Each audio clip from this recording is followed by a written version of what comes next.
August 2nd, 216 BCE, the day Rome nearly died. The morning sun cast long shadows across the plains of southeastern Italy as nearly 90,000 men prepared to write history in blood.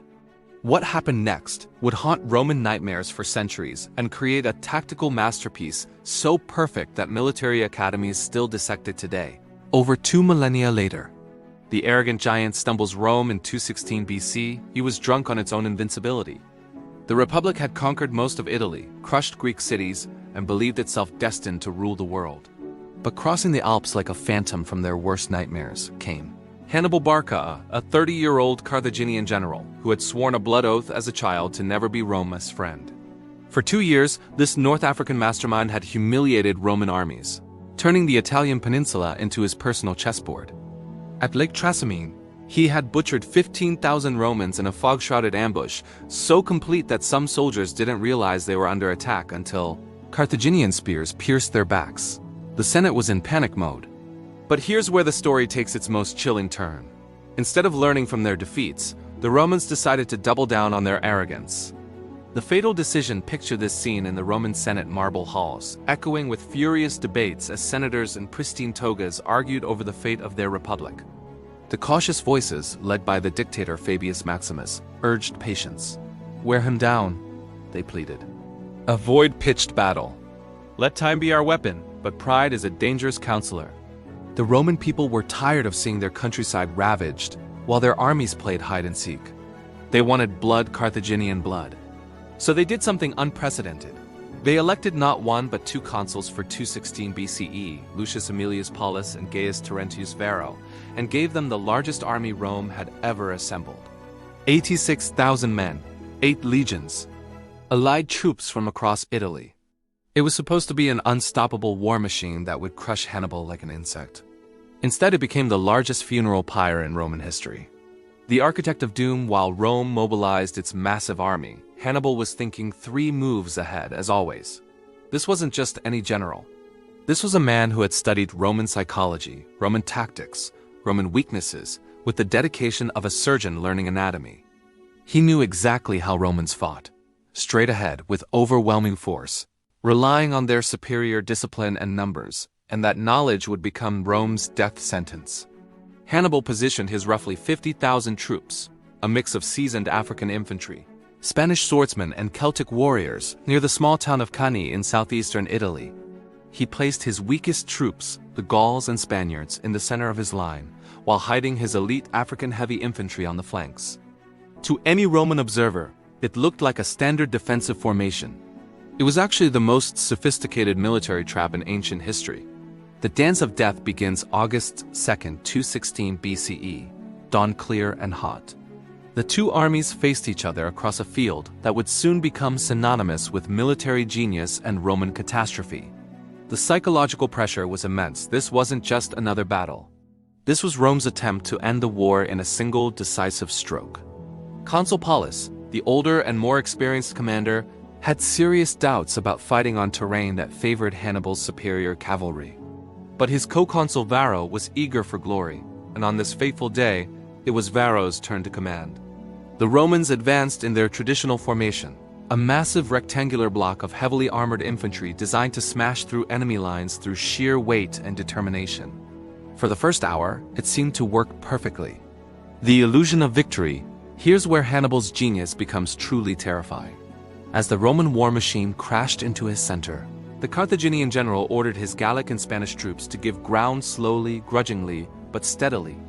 To the Romans, it looked like they were winning. Their front ranks pushed forward, sensing victory, driving deeper into what appeared to be a collapsing enemy line.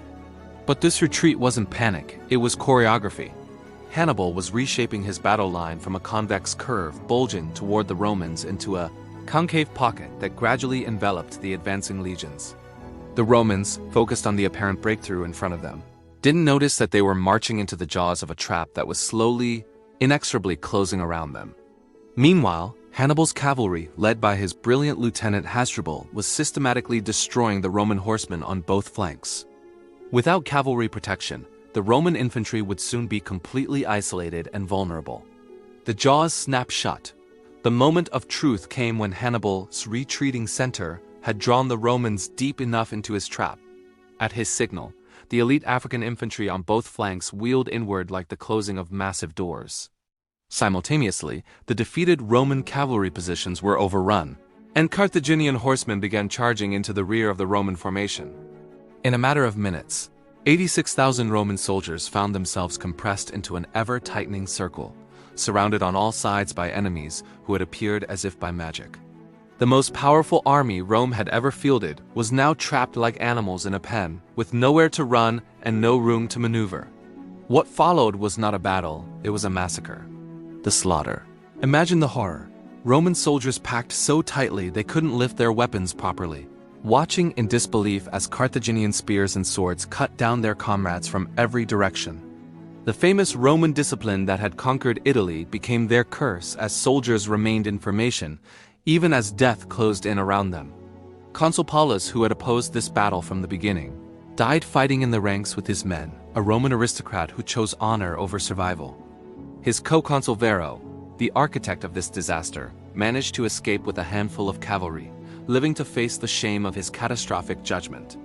As the sun set on August 2, 216 BCE, the field of Cannae was carpeted with Roman dead. Modern historians estimate that 70,000 Romans and their allies perished in a single day, more than the United States lost in the entire Vietnam War, compressed into 8 hours of medieval combat. The aftermath. Rome's darkest hour. News of Cannae struck Rome like a thunderbolt. When the few survivors stumbled through the city gates, panic seized the population. Mothers wailed in the streets. The Senate, that bastion of Roman authority, sat in stunned silence as the full magnitude of the disaster became clear. For the first time in its history, Rome faced the very real possibility of extinction.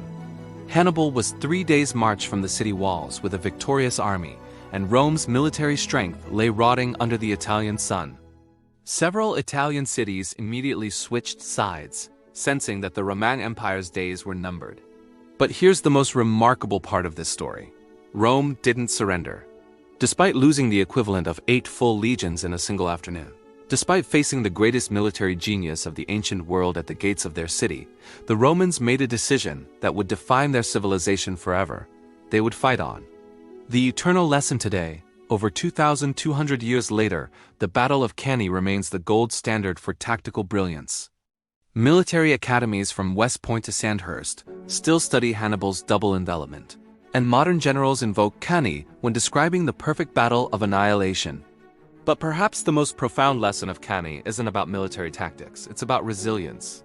Rome's response to their darkest hour revealed the character that would eventually make them masters of the known world. They learned from their defeat, adapted their strategies, and ultimately turned Hannibal's tactical masterpiece into the foundation of their strategic triumph.